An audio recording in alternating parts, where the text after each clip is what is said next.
Hello everyone, welcome to my YouTube channel. आज हम discuss करेंगे लर्निंग के बारे में, जिसमें हम जानेंगे लर्निंग का मीनिंग, डेफिनेशंस एंड प्रोसेस। आइए जानते हैं लर्निंग। लर्निंग क्या है? तो सिंपली वे में हम बोल सकते हैं कि modification of behaviour through experience is called learning. अनुभव के माध्यम से व्यवहार में बदलाव को सीखना कहा जाता है। हम जानते हैं कि लर्निंग जो है, एक बच्चा अपने जन्म से लेकर मृत्यु तक वह कुछ ना कुछ सीखता ही रहता है, और जैसे जैसे लर्निंग होती है वैसे वैसे हमारा एक्सपीरियंस भी बढ़ता जाता है और हमारे बिहेवियर में चेंजेस आता है। हम कैसे कह सकते हैं कि लर्निंग हुआ है? तो जब लर्निंग होता है, जब कोई बच्चा कुछ सीखता है तो उसके बिहेवियर में चेंजेस आता है। किसके थ्रू? तो एक्सपीरियंस के थ्रू। तो अनुभव के माध्यम से व्यवहार में जो बदलाव आता है, हमारे बिहेवियर में जो चेंजेस आता है, उसी को हम लोग लर्निंग कहते हैं। इसके अतिरिक्त मनुष्य के सीखने का कोई निश्चित स्थान, मतलब कोई फिक्स्ड प्लेस या फिक्स्ड टाइम नहीं होता है। वह हर समय हर जगह कुछ ना कुछ सीख सकता है। वह ना केवल शिक्षा संस्था में, वरन वो अपने फैमिली से, अपने सोसाइटी से, अपने कल्चर से, अपने नेबरहुड से आदि हर जगह वो कुछ ना कुछ सीखता रहता है। इस प्रकार वह अब जीवन भर सीख कर अपने व्यवहार में परिवर्तन लाता है और अपने जीवन में आगे बढ़ता चला जाता है। तो चलिए जानेंगे मीनिंग ऑफ लर्निंग। अधिगम या सीखने का अर्थ। सीखना किसी स्थिति के प्रति सक्रिय प्रतिक्रिया है। हम अपने हाथ में, इसको एग्जाम्पल के तौर पे हम जानेंगे कि जैसे कि हम अपने हाथ में आम लिए जा रहे थे, ठीक है। एक दिन हम मार्केट गए और हम अपने हाथ में आम लेकर जा रहे थे। कहीं से एक भूखा बंदर की उस पर नज़र पड़ती है, मतलब मेरे हाथ में जो आम था उस पर किसी एक बंदर की नज़र पड़ती है। वह आम को हमारे हाथ से छीन कर ले जाता है। वो बंदर क्या करता है कि मेरे हाथ से जो आम रहता है उस आम को छीनकर वो ले जाता है। या भूखे होने की स्थिति में आम के प्रति बंदर की प्रतिक्रिया है, पर यह प्रतिक्रिया स्वाभाविक है, सीखी हुई नहीं है। मतलब बंदर की जो प्रतिक्रिया, बंदर जो क्रिया किया कि वो आम लेकर ले गया, उसकी यह प्रतिक्रिया क्या है? आम, वह भूखा था इसलिए उस आम को ले गया, तो यह उसकी स्वाभाविक है। वो सीखा नहीं था किसी से, ठीक है।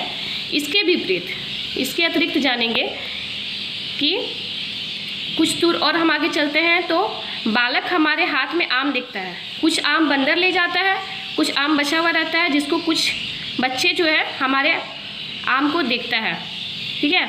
वह छीनता नहीं है। जैसे बंदर हमारे हाथ में आम देखा तो वो छीनकर भाग गया था, लेकिन वह बच्चा जब देखता है तो वो छीनता नहीं है, बल्कि वह हाथ फैलाकर मांगता है। तो आम के प्रति बालक की यह प्रतिक्रिया सीखी हुई है। बालक को पता है कि कैसे मांगना चाहिए।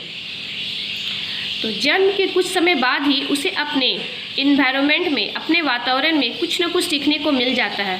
पहली बार एक बच्चा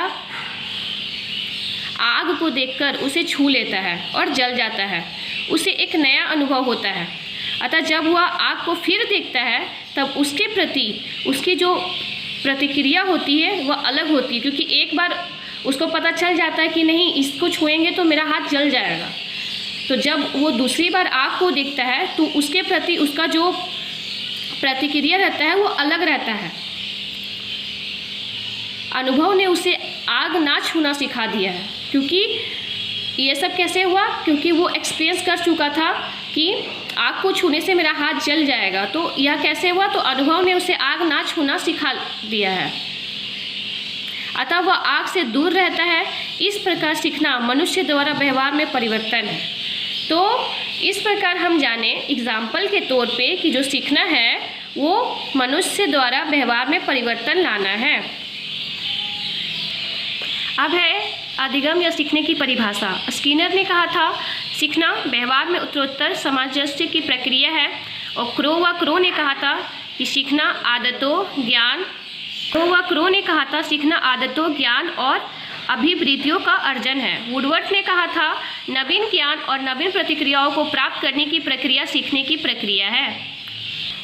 अब है सीखने की प्रक्रिया। सीखने की प्रक्रिया को सीखना और अधिगम दोनों एक ही है, बस नाम अलग अलग है।